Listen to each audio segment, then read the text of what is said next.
In this episode, we're here among the sagebrush of northern Nevada. This region is known as the McDermitt Caldera, which is thought to be among the most lithium-rich places on Earth. All around us are the signs of new mining activity to extract that lithium for use in things like batteries for electric vehicles, ostensibly a part of our more environmentally friendly future. The only problem is that lithium mining itself has its environmental costs, and this place, Thacker Pass, or Peehee Mu'huh as it's known, is a sacred place for this area's indigenous people. So we've come for the third annual Peehee Mu'huh Commemoration event, which is put on by a group of indigenous and environmental activists called People of Red Mountain, to talk to and learn about the folks who are opposed to the idea of lithium as a part of our greener future. I'm Keegan Van Hook, and this is Us As We Are. As the record plays. Love. Bye. As the record just turned.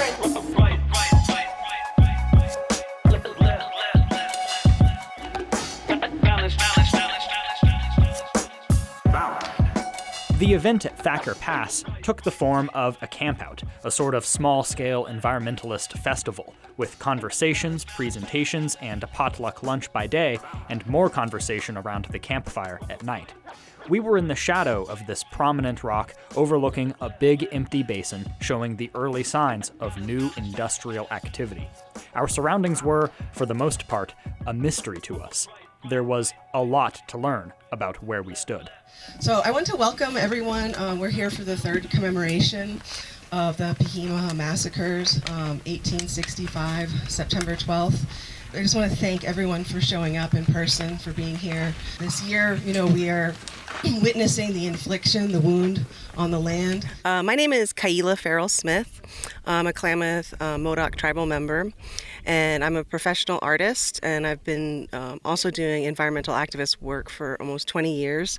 That work kind of combined has brought me out here to Peehee Mu'huh. This is a huge deposit of lithium. There's actually large deposits of lithium all throughout the McDermitt Caldera. It's a very hot commodity at the moment with this huge push for a transition to electric vehicles. During the Trump administration, during COVID, they just gave the permits to Lithium Nevada, which is the subsidiary of Lithium Americas. So Lithium Americas, Canadian corporation, they got the permit, so that's why they have dug ground. I think it's important for us to continue to shine light on a bad project that's doing a lot of damage and also potentially could set a really bad example. We're seeing efforts to move things faster for these energy transition minerals, and it's setting a dangerous precedent. And having this presence here is really continuing to shine a light on a bad process and a bad mine that needs to be hopefully stopped, but ultimately not duplicated. I believe right now that they've put the water line in, so when you drive in here, we did have to cross over the water line. I kind of was describing it today as like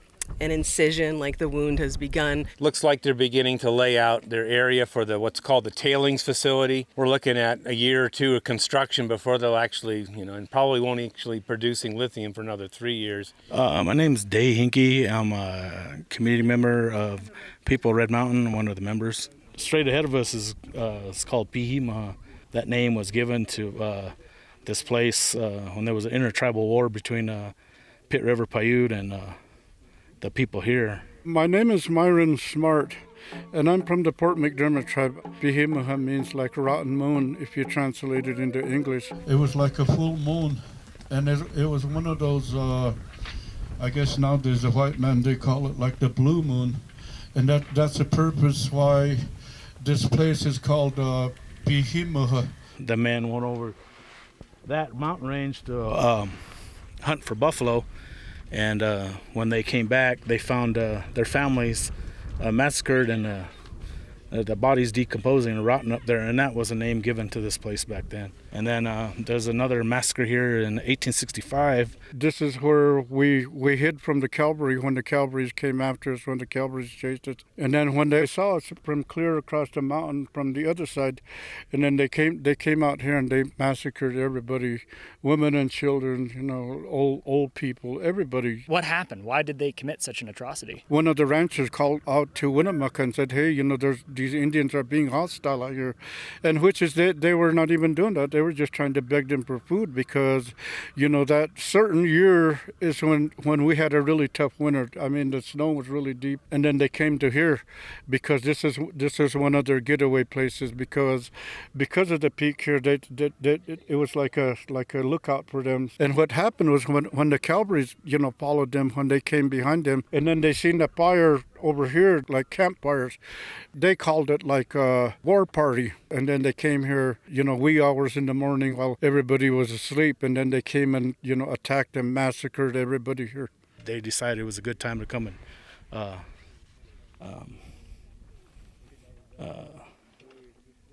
I guess, massacre the natives, because that's what was, we were given bounties, there was bounties on our head. That happened on September 12th, 1865. I'm Gary McKinney, Duck Valley Shoshone Paiute. Those who passed away and made that journey to the Milky Way, they're buried out here. There's the California Trail to the south and then the Oregon Trail to the north. So in between, all this settling happened and it caused a big war, and they called it the War of Extermination. They went out and they found where our groups of Paiutes and Shoshones and Bannocks were and either killed them or corralled them up and put them on reservations. We remember those are the things that are within our families as oral stories and traditions, and that's sadly a part of who we've become, of how we got here. We're survivors of, a genocide. The only survivor out of there was Oksam, and that's my great grandpa. Well, he rode his white horse up north to a place called Disaster Peak, and that's where I come from. And so this place holds really significant value to us, So check that out. That's the view from the drone. Okay, turn around and go over there. Over to the rock? Yeah, All right. over that rock. Okay. We're sitting right now at a place called Nipple Rock. They go up there and say their prayers and look east and watch the sun come up. Centennial Peak, I think that's what they called it, or either Nipple Rock? yeah, or either that or whatever you want to call it. It's like, kind of sort of look like that, but then I try not to really talk about it like that. It's called Sentinel Rock. There's many names for it. There's many names for it, but we call it Sentinel Rock. They would also use that as a lookout for big game. Buffalo used to be, way back. Buffalo used to be, so they would sit there and watch for game out here. Before the interest in lithium began, Thacker Pass was mostly BLM land, open for public recreational use, including by the indigenous community. However, one very old law forms the fundamentals of how mining claims in the United States are established, the General Mining Act of 1872. This law opens public lands, like BLM land, to mineral prospecting and mining.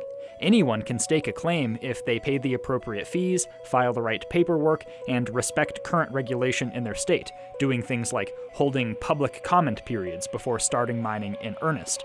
But regulations cannot countermand the General Mining Act. Mining claims are given a priority over other land uses, and thus, we have the activity we see now in Thacker Pass. We put a committee together when we found out that this mine was going to go through. We gathered a few people up and started spreading the word, and they're like, we don't know what's going on. I've never heard about this. I'm like, well, they just passed it. In the middle of COVID, the tribes were shut down, tribal offices were shut down, people were sick. That's when they passed the permits for the Thacker Pass lithium mine. Everybody was hiding in your house and no government buildings were open. I guess it was a great time for the federal government to say, hey, let's get some things done. And they basically said, well, nobody made a public comment, so we took that as nobody cares for the land. They technically did the commenting period and some of those things that they were required to do, but it was just in the middle of COVID, and so nobody was really able to react to it or even find out that there was like a comment period open, and so then they closed it and went ahead and moved forward with the mine plans. Is that an accurate description of what happened? That is an accurate description of what happened. We were all fighting for our life. I'm sure you were scared for your life. I was scared for my life. We were told not to go nowhere by the governments. What they did is, I guess they sent a letter in the mail in 2020 to the Fort McDermitt Tribal Council, and that was their consultation, they call it. Nevada There's so many different tribes that consider this sacred. Then you go into Oregon, there's Burns Paiute tribes, there's the Klamath Modoc tribes, we're Klamath Modoc Yahuskin Paiute tribes. There's so many tribes that need to be consulted. Ever since COVID, everything's been warp speed. It's like, let's just do everything really, really fast. And of course, our tribal government was getting persuaded with money from the mining companies. That's why it's important to break outside of jurisdiction and instead of always depending on the tribal governments or the tribal councils to do that work for us. Because it's not about money, it's that bond that we have with the people who are no longer with us. I was brought here to the Fort McDermitt reservation by my father after my mom passed away. It means a lot to protect what's around Fort McDermitt, because now that my father's not with us anymore, that's all I have. My father, the late Alfred Leo Smith, so Al Smith is a very famous court case and ended up going to the Supreme Court in the early 1990s as a freedom of religion court case, and it was specifically about Native American freedom of religion. During that time, there was the American Indian movement, there was resurgence of Native people wanting to go back to their Native identities. By the time I was born, there were ceremonies that were happening here out here at Fort McDermitt Reservation. So I have very, very vivid memories driving, across throughout southeast Oregon through the desert, and at those times there was wild horses, running through the desert, and it was just like coming to a different world, and then participating in those ceremonies. It's very deep inside of me, that connection, and it's a deep memory I have with my father and this place. When I first learned that there's lithium deposits and this lithium mining boom, this white gold rush was happening, I became extremely concerned. What are some of the environmental problems with potentially mining lithium? Mainly it's the pollution of groundwater, the amount of water you need to be processing the sulfuric acid processing plant. It's going to deplete the water, and this is the desert. The Thacker Pass mine has actually got a restriction on it.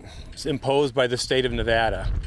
And so they're only permitted to mine above the water table because of the water pollution that could result. There's a lot of abandoned mine sites that are in Nevada where there's pit lakes, water that cannot be used again. And this is water that is contaminated with chemicals from these mines that are seeped into the water table. Any mining, they're heavily dependent on water. It's going to dry out the earth faster. It's going to bring destruction to the people, the community here, the people back on that side.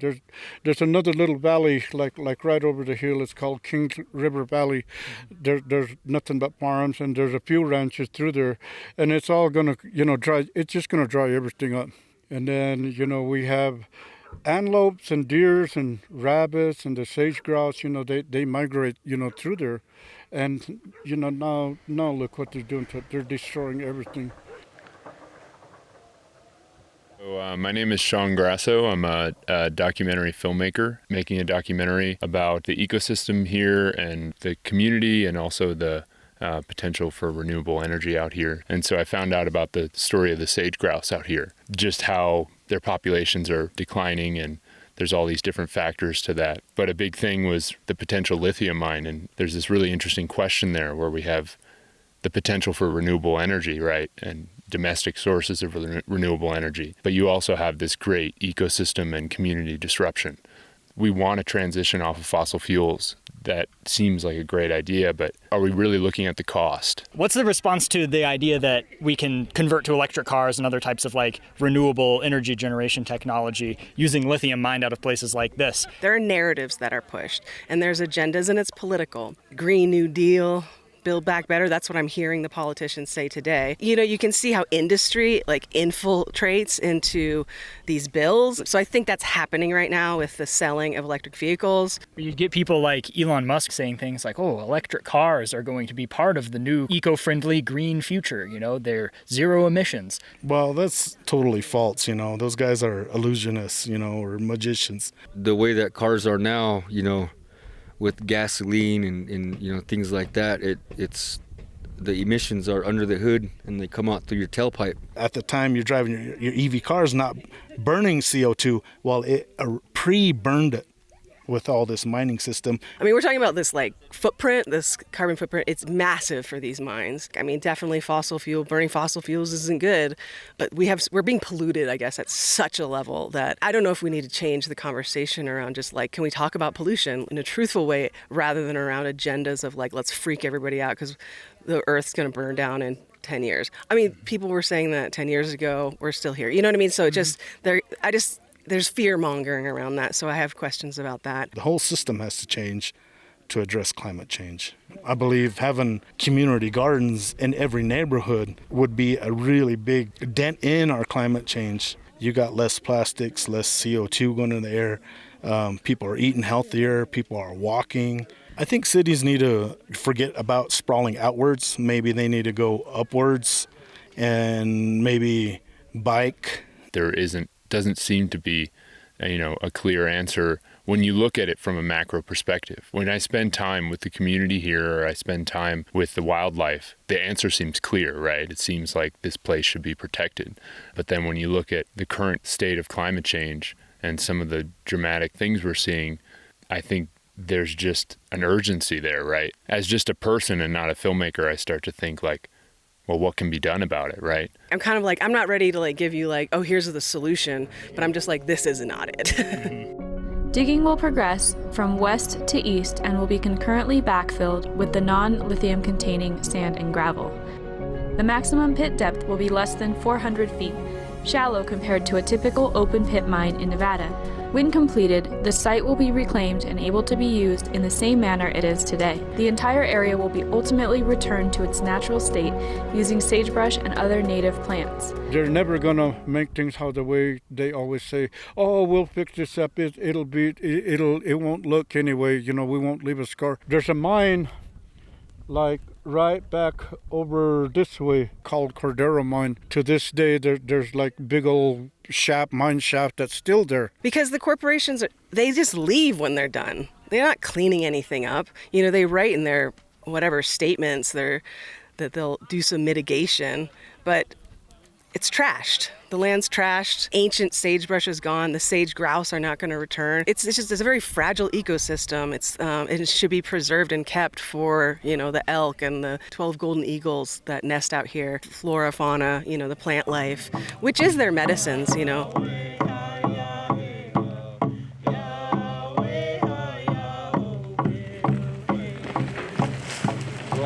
Right now, I'm going to ask all you media folks to shut your cameras off, recording devices. Quick note, so what we just witnessed was a prayer ceremony where everybody was handed tobacco and we threw it into the smoldering flames of this sagebrush pile. When we were all holding the tobacco and threw the tobacco onto the fire, what did that mean? What was that all about? It's our offering, our prayer to the people that had been massacred here, and be thankful, to the Creator, for us to be here, to be able to still recognize them.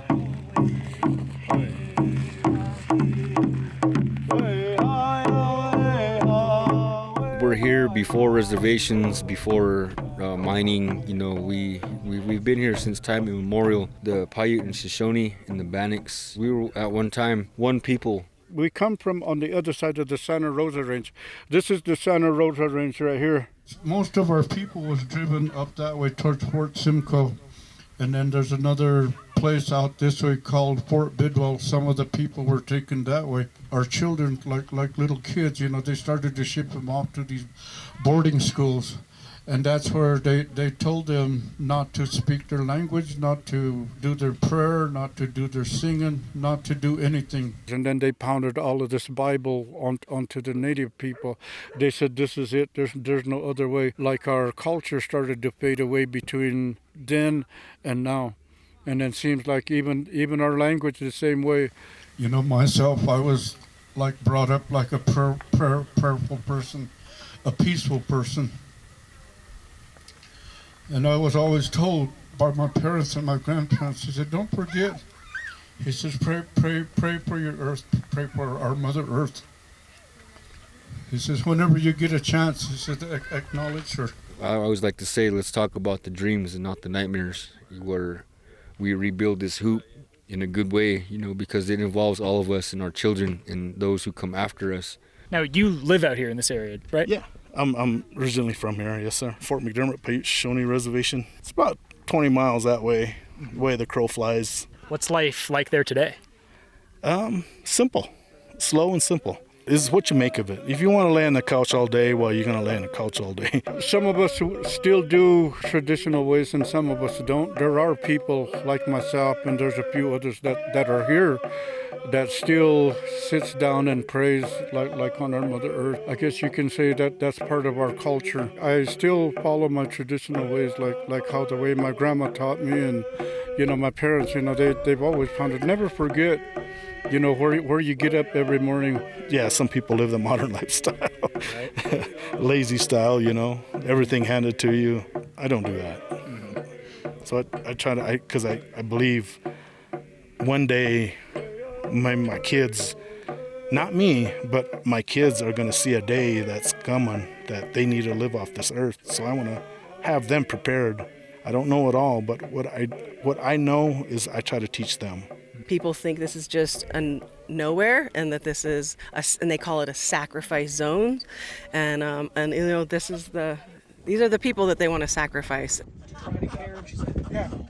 Yeah, this place is like a wild garden up on that Peehee Mu'huh where they're going to go mine. There's tons of food up there. A potato, there's bitter root up there, onion, wild onion up there. Every mountain range is different. Every mountain range holds different things. That mountain range over there, they got chokecherry, they got elderberry, they got doza. Up on Disaster Peak, we go and harvest white rock called EB. Another mining company, Australian company called Jindalays wants to mine in that area.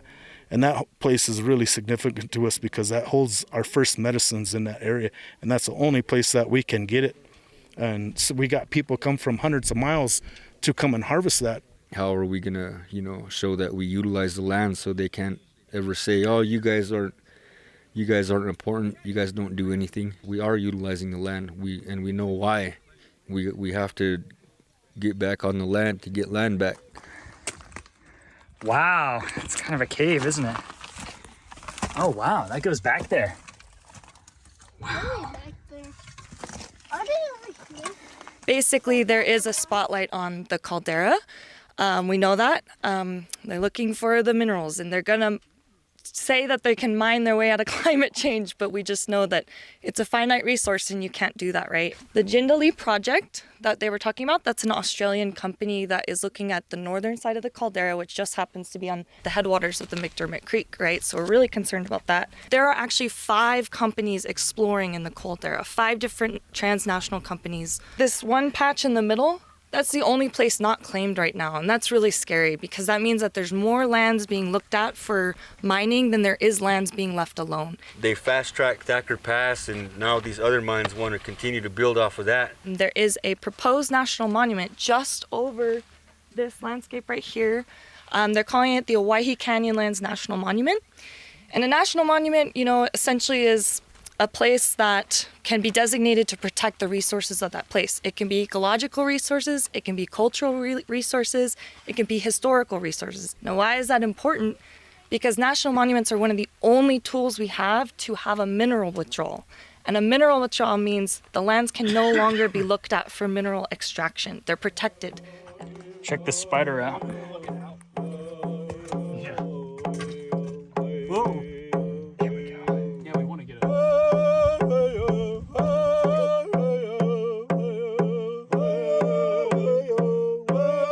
Part of being a documentary filmmaker is going where there are a lot of tragedy or a lot of different challenging stories, right? And so you get exposed to a lot of those. At least on this project, I think the harsh realities of mining and what that toll that it takes on the community and the ecosystems is really challenging to see. For everybody out there, you know, for you, for the listeners on these documentaries, you know, it's about time you start talking about it because it involves you. You know, this fight for this lithium, you know, we say life over lithium. Having, right, like 4 cameras on the person you're filming was a lot different from, you know, normally what I'm used to, where it's just me, right? It's good to know that there will be a wide reach to the message here. Whatever is right or wrong in this controversy, now quite a lot more people are going to know about it after this event and as time goes on. Sure, yeah.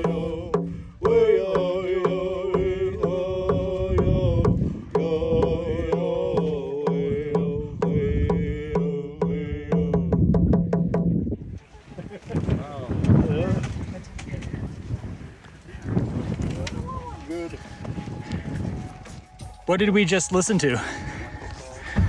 The heartbeat of America. Yeah, a song about the heartland. No, it's the drum's all about keep you going. All I have to say about that. Nice. It was really good talking to you. I super appreciate it. Okay, thanks. Thank you so much. Yeah, Myron. you're welcome. It was really good talking to you. I really enjoyed it. Well, Sean, I really want to thank you for the conversation. It's good to meet you. This episode of Us As We Are, as complex as it was to create, only scratches the surface of the discussion around how to balance environmental justice with the world's hunger for renewable energy technology. There's a lot more to learn about this subject, even just within our own region. That's why at Southern Oregon PBS, we're currently working to produce an hour-long local-focused documentary where we talk to experts and industry leaders about renewable energy projects being developed in Southern Oregon. We're aiming for a fleshed-out and balanced discussion of this broad topic, set to release in spring of 2024. Stay tuned. What we do about climate change, whether that be extract new energy resources from places far from where most of us live, or change our lifestyles, or otherwise, is up to all of us as a collective. But for now, this is where things stand. And this is Us As We Are.